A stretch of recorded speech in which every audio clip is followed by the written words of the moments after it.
Courage can be contagious, even when those that stand up are beaten down. Hello and welcome to Sweet Home California. My name is Jennifer. I've only been posting to YouTube sporadically the last few months as life has just gotten so busy, and unfortunately, there just isn't enough time in the day to get everything done, especially when I also need to contribute to the household budget. But I had to make time for this particular story today and do more than just a quick 2-minute video because even though the subject of this story appears to be beaten down, at least for now, it's a story of courage that hopefully will spread to others. It's been said that the blood of the martyrs is the seed of the church. As the church has never grows faster than when it is being persecuted, I hope the same can be said for the persecution of conservatism and returning to our nation's foundational values and supporting our constitutional rights. So, this particular story that I'm going to share with you is on the New York Post today, and I will put a link in the description for you. And it's by Miranda Devine, which I have heard of her before. She seems to be a very good journalist that actually digs deep into what's going on. And I'm going to read you this article, and I hope that you will find that it gives you courage and willingness to stand up, and give you hope also that perhaps more people that are in our law enforcement right now will stand up and realize that those in power are not following the Constitution and are not protecting our God given rights. And hopefully, this will be a call to them that things need to change. So, anyhow, without further ado, let me go ahead and get started on this. So, the title is The FBI Hero Paying the Price for Exposing Unjust Persecution of Conservative Americans. So, bombshell allegations by FBI Special Agent Steve Friend, and I just love when people's names relate to what it is that they do. I don't know. Have you ever seen where a doctor's office, the last name is Toothman? Yeah, there was a dentist in my old hometown.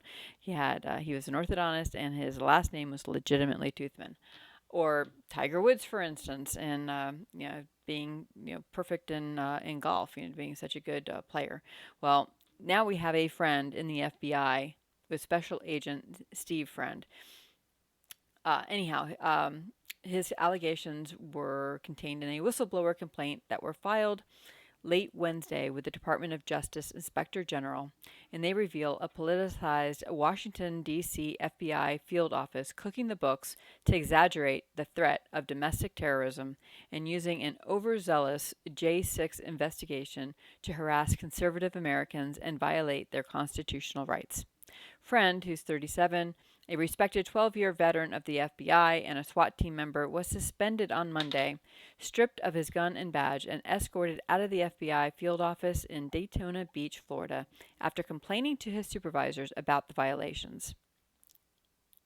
He was declared absent without leave last month for refusing to participate in SWAT raids that he believed violated FBI policy and were a use of excessive force against J6 subjects accused of only misdemeanor offenses.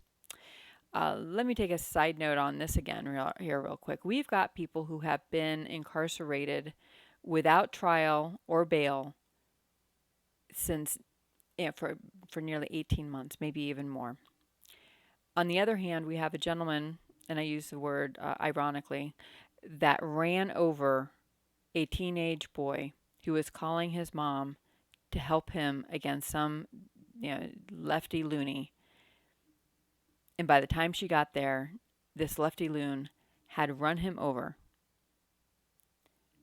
And he admitted it was because he was concerned that that teen was an extremist Republican who was calling others to come and get him. This teen was calling his mom.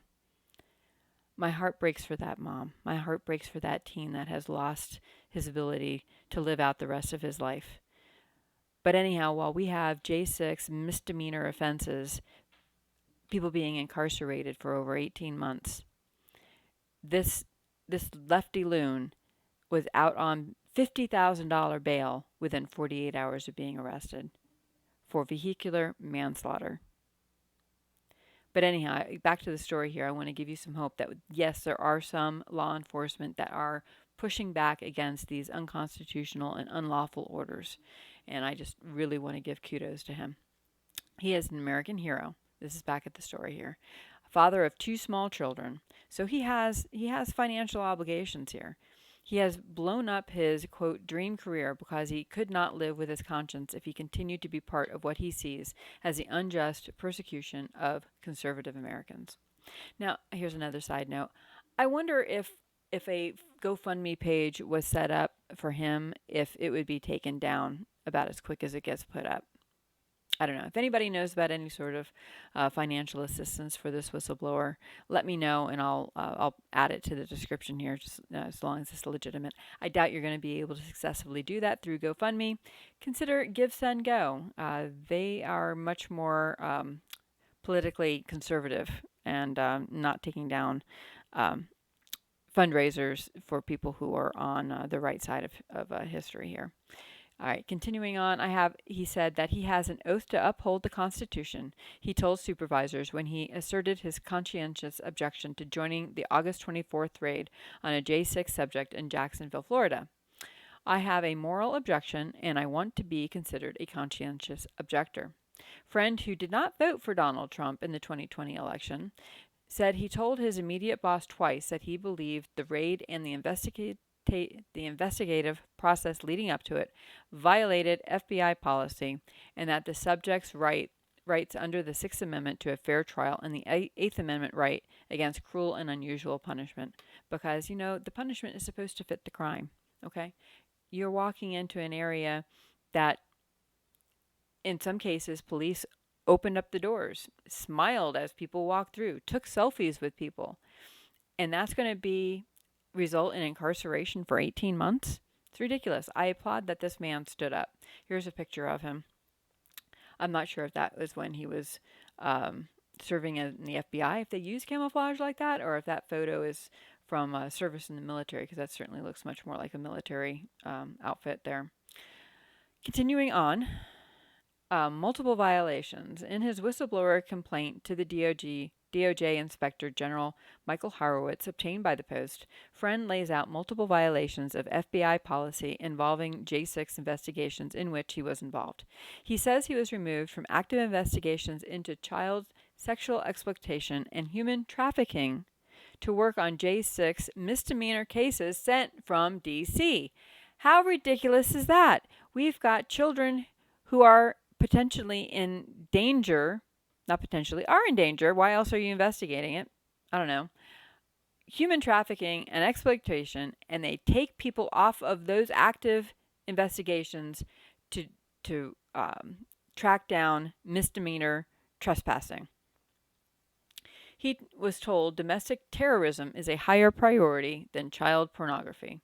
As a result, he believes his child exploitation service investigations were harmed. And I agree. I totally agree that if you don't have people investigating, you're not going to have the persecutions of those pedophiles.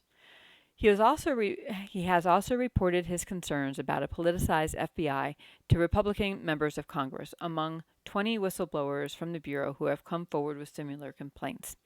That's good too. I have heard this number was 14 about a month ago. Now it's up to 20. I hope that there are so many more that have not been counted among this number.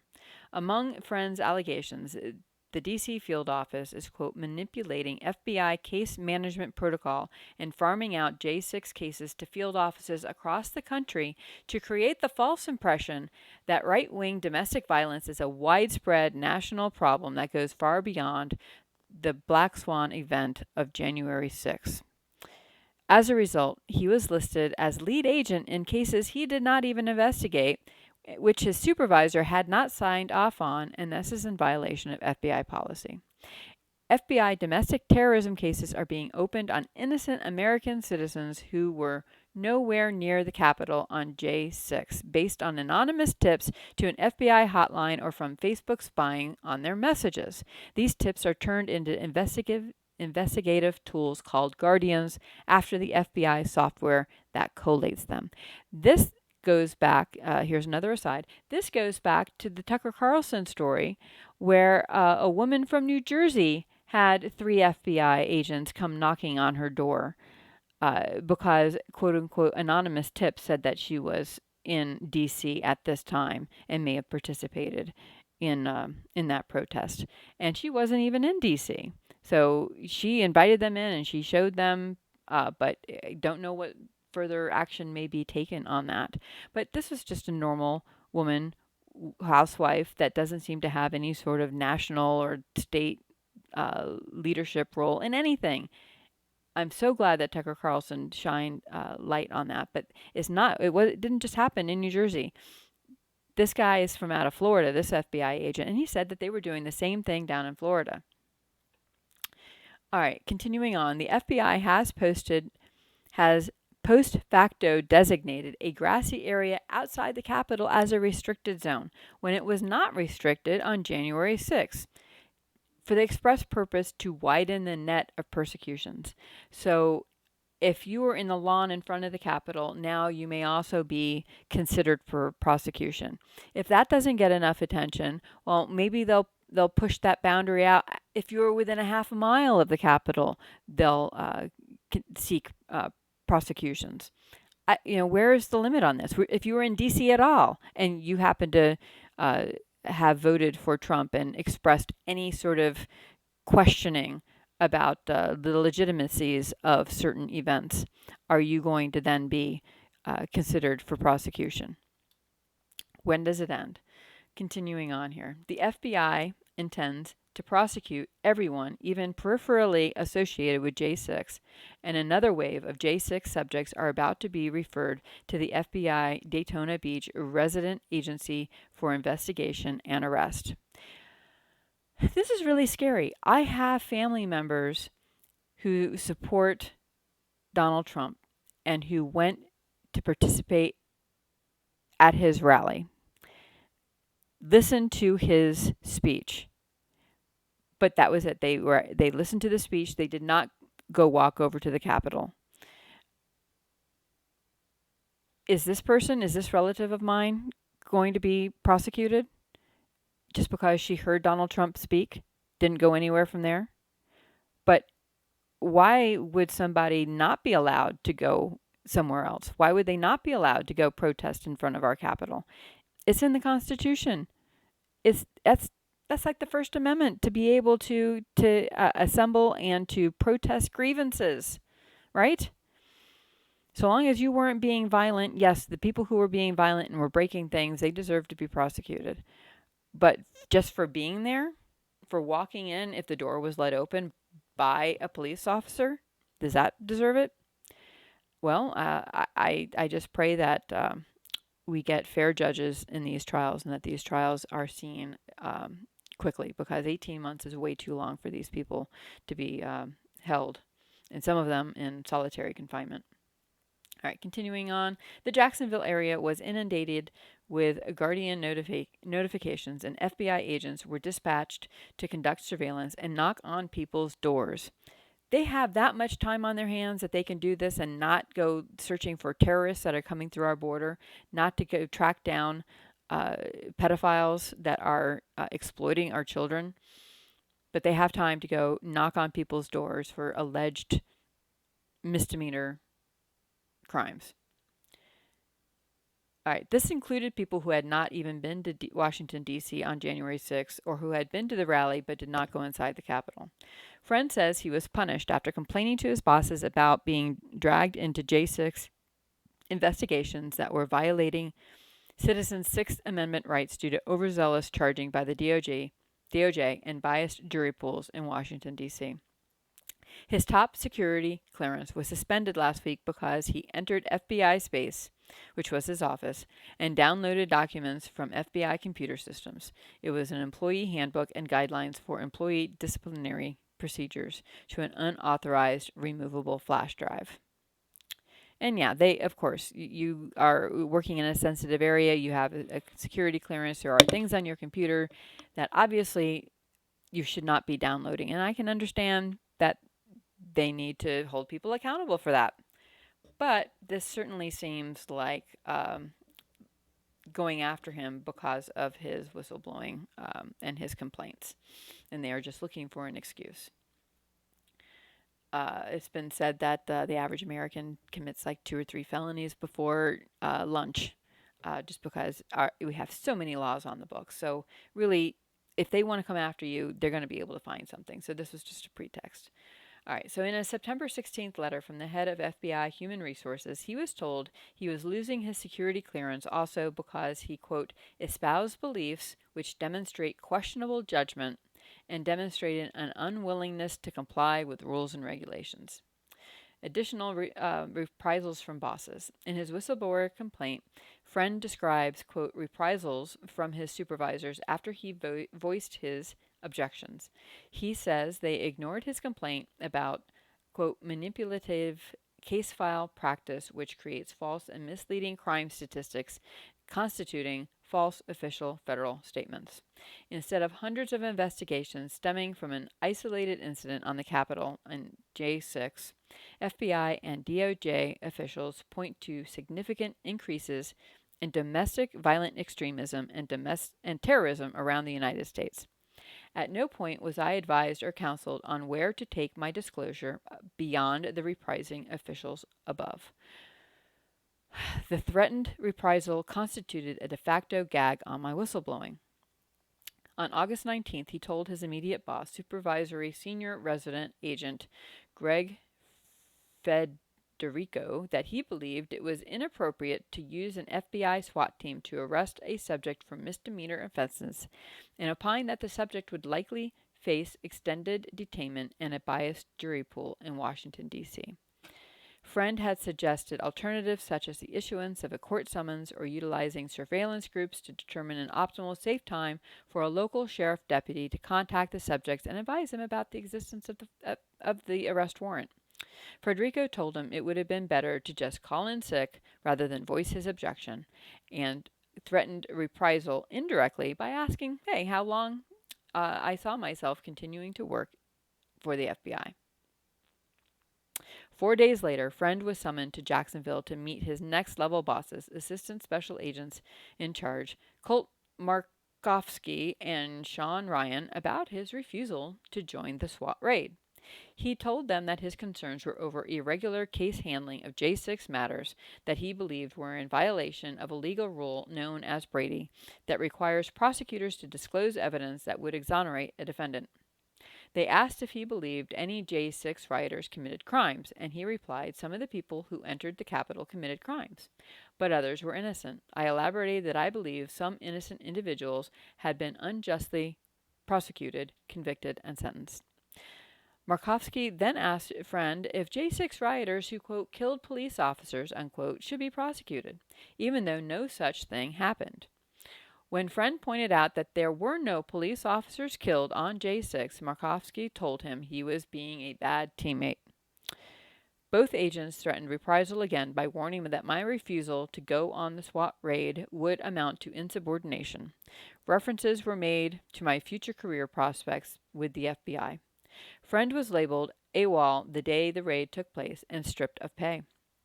A week later, he was told to meet the top agent in Jacksonville, Special Agent in charge Sherry Onks, who told him he needed to do some soul searching and decide if he wanted to work for the FBI. When he told her many of my colleagues expressed similar concerns to me but had not vocalized their objections to FBI executive management, she told him that his views represented an extremely small minority in the FBI workforce. I've got to take another aside on this. This seems to happen all the time. My husband had a problem with a supervisor. He went to HR, and they tried gaslighting him on this too. Well, it turns out that a number of other people had left the company he worked for because of this particular person my husband was trying to bring to HR's attention. My husband was able, luckily, to get himself reassigned and eventually left the company. But he found out afterwards that many other people that this person was in a position of supervision over also left the company. So HR, in trying to protect one of their own, wound up losing a lot of talented people. And I think that happens in a lot of places. And, when you are in law enforcement like this, the the pressure must be immense to not stand up, to not be that long pole in the tent, because you're going to get smacked down, and that's what's happening to this whistleblower. He has now been suspended, and is supposed to be a example so that other people who are thinking about standing up will just keep their head down and just follow along. Hopefully, however, it'll have the opposite effect. That's what I'm hoping for, and I hope you'll join me in prayer in that prayer that this particular gentleman is supported in his financial duties for his family, and that others will stand up and get some meaningful change in this organization. Continuing on with the story.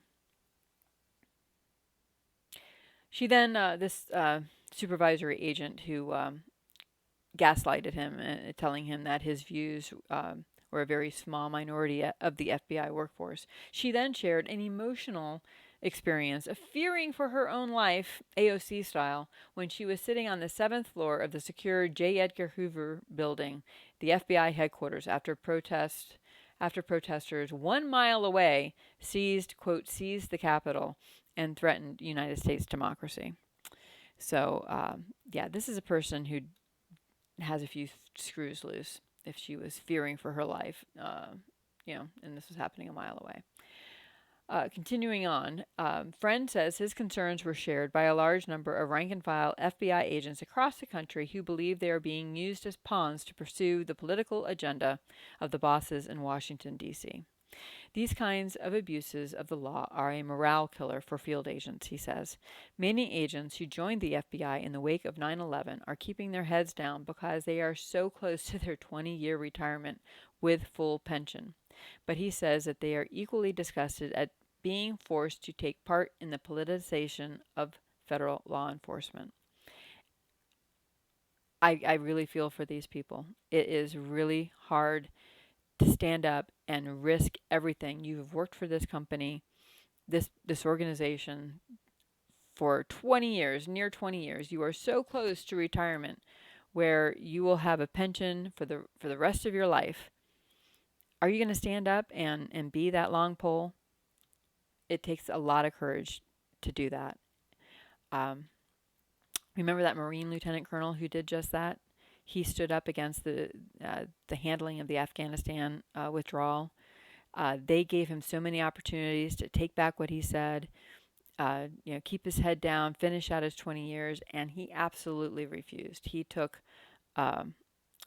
early discharge, and he could have gone to jail, but people in government on the conservative side stood up for him, and I think he was able to get out without jail time. And I think he may have even gotten a general discharge or an honorable discharge rather than a dishonorable discharge, which of course has lifelong ramifications for the rest of his life. But anyhow, that's a very rare thing that somebody who's that close to retirement is going to risk it all, and I applaud those that are willing to do that.